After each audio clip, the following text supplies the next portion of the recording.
Olá, moçada, tudo bem? Por gentileza, peguem a apostila de História, página 146. Nós estamos no capítulo 4, onde vai falar que preservar é preciso. Aqui nós vamos falar sobre as memórias do Brasil, nós vamos estar retratando sobre os museus e assim vai, tá joia? Por que que assim vai? Porque agora nós vamos falar sobre o conteúdo e nós já vamos iniciar agora. Então, por gentileza, peguem a apostila, História, página 146, e vamos iniciar já o conteúdo, ok? Para início de conversa, acompanhe aí comigo, por favor, se precisar, dá pause, novamente a tia Paty está falando, e nós vamos lendo, a tia acha um crucifixo aqui, tá beijando, e nós vamos lendo e vamos compreendendo, tá joia? Precisar, para, volta, retorna, e assim vamos. O lugar retratado na página anterior, qual que é a página anterior? Essa aqui, ó. Olha que lugar lindo, maravilhoso. Dá uma olhada aí. É a Biblioteca Nacional do Rio de Janeiro, inicialmente chamada de Real Biblioteca no Brasil. Ela foi criada em outubro de 1810, período em que a família real veio morar na cidade do Rio de Janeiro, como estudamos no capítulo 2. Lembra do que tia Paty falou? A questão cultural, como eles trouxeram para nós, né? A questão do conhecimento. Atualmente, a Biblioteca Nacional é considerada pelo Unesco uma das 10 maiores bibliotecas do mundo e a maior da América Latina. Ela abriga hoje aproximadamente 9 milhões de obras. Você pode imaginar isso? Quer dizer, lá, gente, 9 milhões de obras. O que é isso? Milhões de livros, né? Lá você pode pesquisar isso. É muito interessante. Então, se tem 9 milhões, com certeza, alguma coisa você vai achar de interessante para você, certo? Com o crescimento das cidades e o desenvolvimento das instituições, houve aumento de informações, dados, documentos, obras de arte, construções, objetos produzidos dos seres humanos. Surge então a necessidade de criar locais em que se pudesse guardar e proteger todos esses documentos, que contam a história da humanidade. No Brasil, um desses lugares é a Biblioteca Nacional. Ok. Então, o que a gente pode falar? Lá embaixo vai falar assim, ó. A produção humana, desde o surgimento, é imensurável, ou seja, a gente não consegue calcular. O que significa isso? Nós vamos vir aqui nas questões. Por exemplo, o meu filho, vamos imaginar, você ou alguém que você estima muito, você cria uma historinha aí na sua mente, tá? Eu vou pegar um exemplo meu. Eu tenho um filho. Eu amo demais. Aí eu falo assim: nossa, a primeira roupinha, vou lá e guardo. Nossa, o primeiro sapatinho, vou lá e guardo. Nossa, a roupinha do batizado, vou lá e guardo. Nossa, a roupinha que eu achei mais bonita, vou lá e guardo. Aí meu filho tá com 50 anos, certo? Quantas roupas passaram na vida dele que eu gostei? Quantas roupas que ele gostou? Vocês já imaginaram se eu for guardar tudo? Vai ter espaço? Quantas pessoas há no mundo, se todo mundo for guardar tudo? Então, o que nós fazemos? Nós guardamos somente aquilo que nós colocamos assim, como primordial, como mais importante, certo? Porque não tem espaço para guardar tudo. A questão da biblioteca, meus amores, é a mesma coisa. A questão dos museus, vamos pensar assim, é a mesma coisa. A biblioteca, o museu, no caso, ele vai guardar algo que conte a respeito da humanidade. Ele vai guardar um objeto que vai cuidar, vai zelar, vai ter um cuidado ao longo do tempo, certo? Vamos pensar o resto da vida. E vai guardar ali, que vai servir de exemplo para a sociedade. Porque se ele for guardar tudo, desde o período paleotórico, guardar tudo, ia ter lugar no mundo? O mundo é aqui. Ia precisar guardar, ter outro mundo. Porque quanta coisa ia guardar? Vocês entendem? Então, a gente faz uma seleção, porque seria impossível guardar tudo, certo? Então, é isso que nós temos que pensar. Vem a questão A. Você acredita que é possível guardar tudo que o ser humano criou até hoje? Vamos pensar nisso. Seria possível guardar? Aí, nós vamos pensar na importância do museu, ok? Na importância da biblioteca, que guarda as principais obras de arte, né? No sentido das obras literárias. A questão das obras de artes. Por que que valem tanto? Ok? Alguns quadros. Vocês entendem por que que alguns quadros valem assim bilhões? Vocês entendem por que que algumas obras de arte, alguns objetos valem demais? Entender, príncipes e princesas? Vamos lá. B. Qual ou quais as soluções você acredita que foram tomadas para justificar a sua resposta anterior? O que é justificar? Explicar. Tá joia? Qual solução? O que você acha que pode ser feito para explicar o que você escreveu aqui em cima? Tá bom? Então é isso aí. Vamos continuar. Vira a página 147. E vamos continuar. Ao longo do tempo, aqui comigo, por favor, o ser humano foi percebendo a importância de selecionar. O que é selecionar? Escolher. Olha, eu vou selecionar qual brinquedo aqui que vai ficar na minha casa e qual que eu vou doar. Então, eu vou selecionar, entendeu? Escolher. Guardar. Então, ao longo do tempo, o ser humano foi percebendo a importância de selecionar, guardar e preservar as suas produções, para que as gerações futuras pudessem compreender, conhecer e compreender a sua cultura e a sua história. É o que a tia Paty falou do museu. Então, eu vou selecionar isso aqui para eu guardar no museu. Porque futuramente, isso aqui, ó, vai explicar muito bem o que está acontecendo ou o que aconteceu no passado. Esse objeto aqui vai falar muito bem, vai mostrar realmente o como era. Deu para entender? Por exemplo, tem um objeto que fala assim no museu, que é um vaso gigante, onde as pessoas têm uma cultura de um povo, eu não sei explicar, mas lá no museu tem, da nossa cidade. O que acontece? Onde as pessoas, elas eram enterradas, né? Onde elas eram veladas, é uma cultura. E lá tem. Se falasse para mim, eu não ia compreender onde colocavam os corpos dentro, né? É uma tradição, uma cultura. E depois enterrava. Aí eu falo, gente, como que põe dentro de um vaso? Mas lá tem um vaso. Aí você consegue visualizar melhor. Aí você consegue entender como que era a peça. É uma peça grande, não é uma peça pequena. Mas o corpo, ele era como se estivesse em posição fetal. Era, por exemplo, é como se estivesse nascendo para a morte. Então, colocava o corpo daquela forma. Então, aí você entende a história, a cultura de um povo. É como se fosse assim, uma lenda, vamos pensar assim?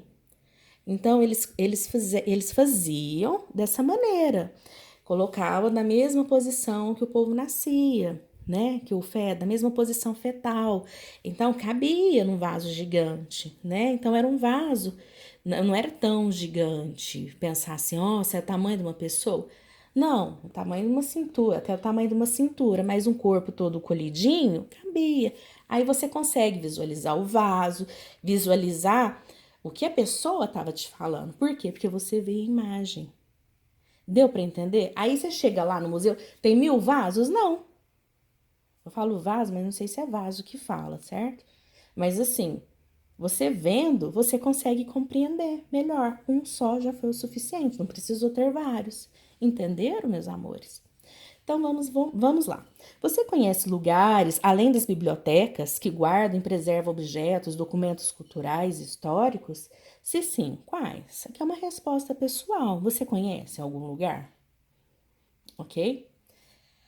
Mudando do pato pro ganso, mas assim, eu tenho minhas recordações pessoais. Tia, você tem uma caixona? Não, eu tenho uma caixinha pequena. Pequena, não precisa ser grande. Certo? O você guarda lá? Uma roupinha, tem um álbum de fotos, São recordações? São. E lá fica as coisinhas principais, ok? A pulseirinha da maternidade. São algumas coisinhas que eu guardo do meu filho, ok? Precisa muitas coisas? Não. Aí cada um tem o seu. E eu tenho certeza que na sua casa tem alguma coisa. Ah, minha mãe não tem nada. Tem sim, senhor. Tem sim, senhora. Tem foto sua? É uma recordação. Então vamos continuar. Para guardar, preservar e proteger a produção cultural histórica da humanidade, foram criadas museus, galerias, bibliotecas e outras instituições que garantem que a memória, a cultura e a história dos povos não se percam ao longo do tempo. Tia, mas como que não se perde? Você está guardando, você passa para o seu filho passa para o outro e assim vai guardando memórias, certo? E como que é da humanidade? É o que acabou de falar, os museus, as galerias e assim por diante. Aqui é na França, o Museu de Lavoisier, o Museu Nacional, não sei se é assim que fala não, gente, tô brincando, viu, porque eu não sei francês. Aqui é o que pegou fogo lá, né? Museu Real do Rio de Janeiro. Ai, que paixão. Mas tudo bem. E assim nós vamos lá. Você já visitou um museu ou um arquivo? Se já visitou, quais foram as impressões e os seus sentimentos? Gente, aqui no nosso Museu de Franca, ele fala até com as paredes. Ah, a professora larga de viajar na maionese? Fala sim, porque antes de ser museu, lá foi o quê? Lá foi um local que antes era um presídio. Então, tem muita história para contar. Vale a pena conferir? Vale a pena conferir. Ok?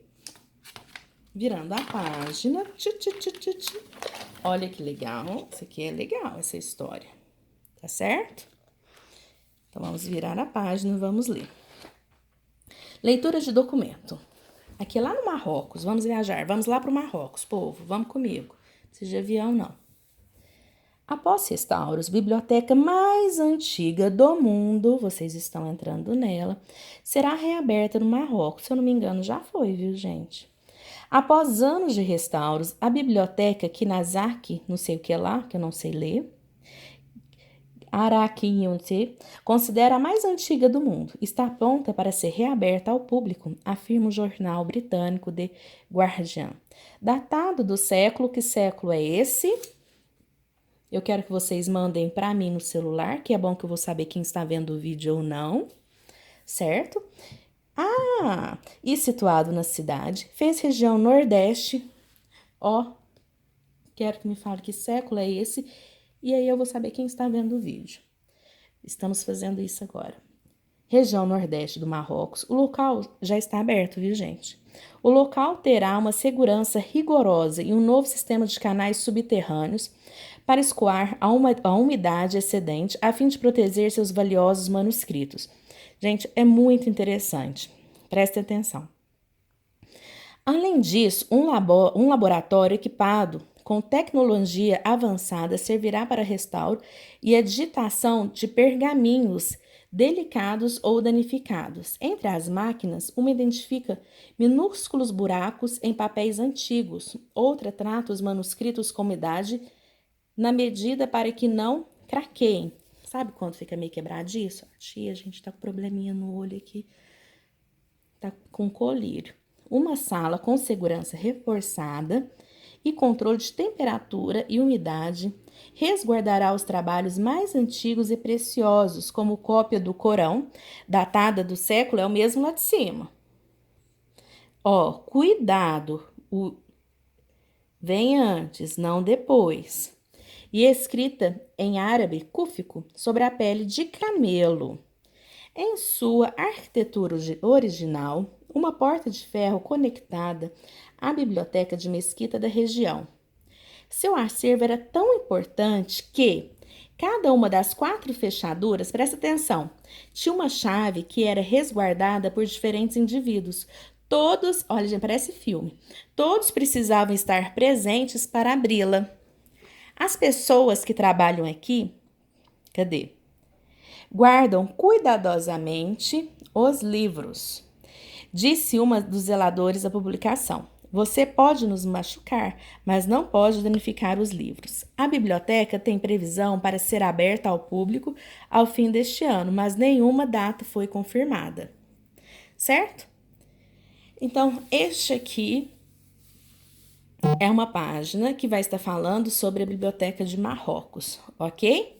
Vou estar esperando vocês me falarem o século e vou colocar lá na participação. Por quê? Quando vocês veem o vídeo, lá mostra para mim, na parte que eu tenho na página, né, do YouTube, quantas visualizações foram feitas. Lá eu tenho meus números de alunos e dá para ver certinho. Aí eu vejo quem está visualizando, não a pessoa, mas através disso eu vou saber quem está visualizando ou não, porque vai me dar um feedback, certo? Através do quê? Do telefone que vocês vão me falar. Qual é o nome da biblioteca mais antiga do mundo? As perguntas aqui é baseada na Biblioteca de Marrocos, tá? Onde está localizada? Quando foi criada a Biblioteca Tarananá? Que é essa aqui. Qual será a tecnologia usada para garantir a segurança e a produção do acervo? Ai, gente, lembra do filme? Qual será a tecnologia usada para restaurar documentos históricos de seu acervo? Então, meus amores, nós vamos até aí hoje, tá bom? Vocês façam, qualquer dúvida estou à disposição e aí estamos, ok? Então, história, gente, ela não é ruim, a disciplina. A história é uma delícia. A gente tem que aprender a apaixonar, a gente tem que aprender a amar. Porque, na realidade, é uma aprendizagem. O que acontece? A gente tem que começar a aprender o passado, não é? Para a gente estar começando a compreender o presente. O problema é que nós não sabemos pesquisar, nós não sabemos, inclusive eu, viu, que sou professora de história, aonde encontrar os livros certos, o livro gostoso, às vezes, por falta de informação, que explica como que é o passado da gente, porque existe muita coisa interessante, tá? Então, a história, ela é muito gostosa, ela é maravilhosa, porque vai contar de coisas super interessantes que tinha no passado, pra gente chegar onde a gente está hoje. O povo sofreu, o povo lutou, o povo fez muita bobagem. Você fala, não é possível que fez isso. E aí você vai entender, às vezes, que o povo era mais inteligente do que é hoje. Como, professora? Porque não tinha tecnologia. E eles faziam tudo sem tecnologia, a gente pode perceber. Através do quê? Do estudo dos astros, estudaram os números arábicos, né? A questão das numerações, tudo que a gente está aqui hoje é através do passado, não é? A gente vê a questão da Grécia Antiga, quanta coisa nós estamos aqui hoje e nada mudou, mudou pouca coisa. Através do quê? Do estudo de observação deles. Então, às vezes a gente fala assim, poxa, eles não tinham tecnologia, então eles são excelentes. Eles eram muito inteligentes. Às vezes, a gente, para fazer um bolo, a gente tem que errar muito para sair muito bom, não é? Então, pensa o tanto que eles quebraram a cabeça para deixar tudo às vezes bonitinho para nós. Então, a gente tem que apaixonar muito, viu? Pela história e a gente vai aprendendo aos pouquinhos, tá bom? Um beijo grande no coração, que vocês precisarem, a tia tá aqui. Beijo, fiquem com Deus.